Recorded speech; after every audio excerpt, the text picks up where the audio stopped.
India, a land of ancient mysticism and modern chaos.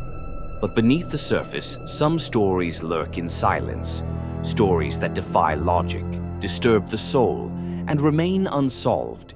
Tonight, we dive into 5 of the most chilling and mysterious cases that continue to haunt the nation. These aren't just crimes. They are puzzles with missing pieces, answers that never came, and darkness that never left. Are you ready to question reality, to see what lies beneath the ordinary? Then stay close and listen carefully.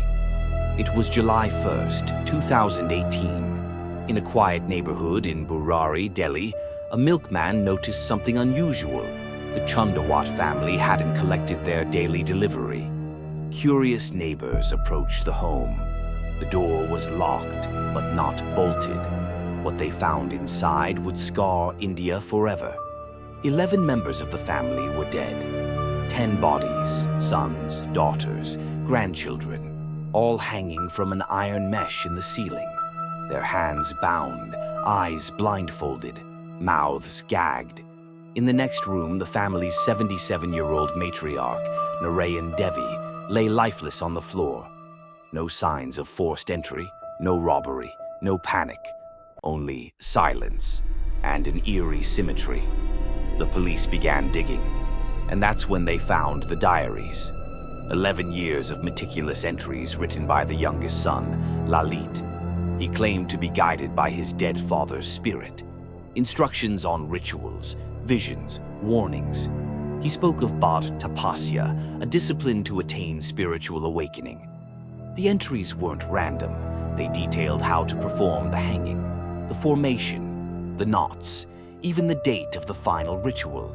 And chillingly, CCTV from the night before shows the family preparing calmly, buying stools, ropes, scarves, smiling, laughing, as if death wasn't fearsome, but promised salvation.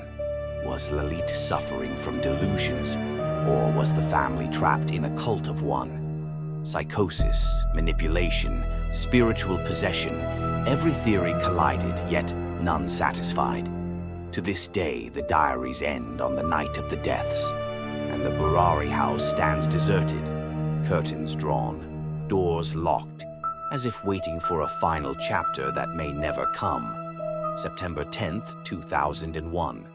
Dr. Sneha Anne Philip, a young, vibrant physician, was last seen shopping in Lower Manhattan. She bought lingerie, home supplies, and left the store casually. Her apartment was just blocks from the Twin Towers. The next day, the world changed forever. The towers fell. Chaos consumed the city. Thousands went missing, including Sneha. But her case was different. There was no confirmed sighting of her at Ground Zero. Her phone never pinged. No hospital recorded her. No shelters. Nothing. Her husband, Ron, searched every corner of the city. But Sneha had simply disappeared. Was she caught in the collapse while trying to help victims? Or did she use the chaos to vanish? The investigation took a strange turn. There were allegations, fights with colleagues, trouble at work, secret nightlife. Ron insisted she was loyal and brave. Her family stood by him. But investigators wondered, did Sneha lead a double life? Years later, courts ruled she likely perished in the attacks. But doubts remain. Why no trace? Why no goodbye? Why would a doctor with so much to live for vanish into dust without a single footprint? Some believe she was a hero. Others believe she walked away. The truth? Lost somewhere between tragedy and shadow. In 2006, parents in Nithari, Noida, were desperate. Children were disappearing. One, then another, and another. Police ignored them. Runaways, they said. But the families knew something was wrong. All the missing children had one thing in common. They had last been seen near the house of a wealthy businessman, Moninder Singh Pandar. When police finally searched his home, they found hell. Skulls in the drain, bones in the backyard. Clothes of missing children soaked in old blood. Pandher's domestic help, Surinder Kohli, confessed. He lured kids in with sweets, killed them, mutilated them, disposed of them. But his story kept changing.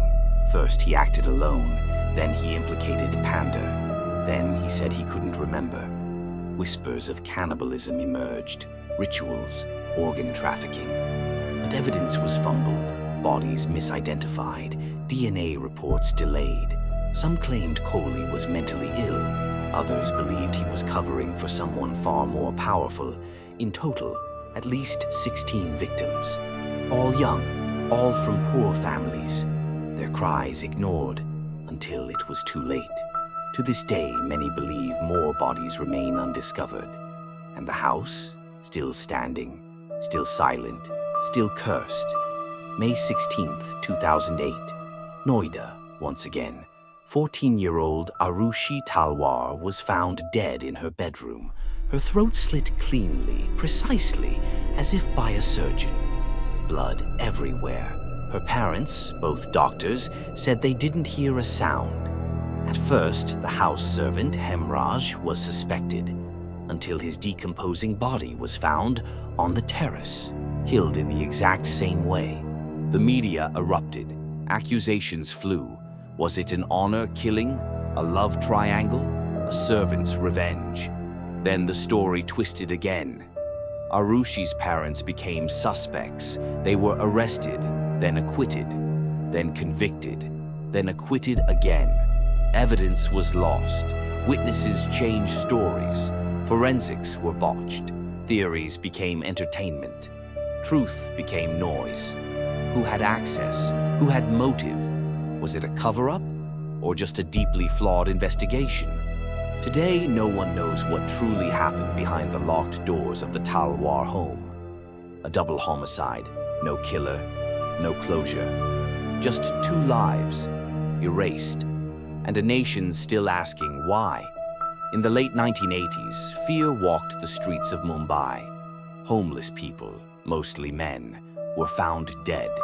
Their heads crushed by massive stones, always at night, always alone, no motive, no witnesses. The press called him the Stoneman.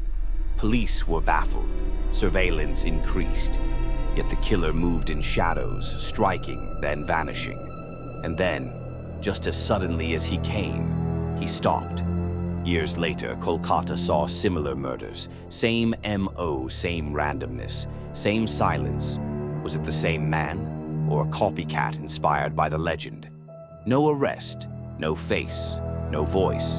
The Stoneman became more myth than man. A ghost story told on cold pavements. Some believe he still walks, waiting, watching, picking his next silent victim. Which of these unsolved mysteries chilled you the most? The silent ritual of Burari, the disappearance in the smoke of September 11th? Or the ghost of the Stoneman? Let us know in the comments. And if you crave more darkness, more questions without answers, subscribe, like, and ring the bell. Because the scariest stories are the ones that are real.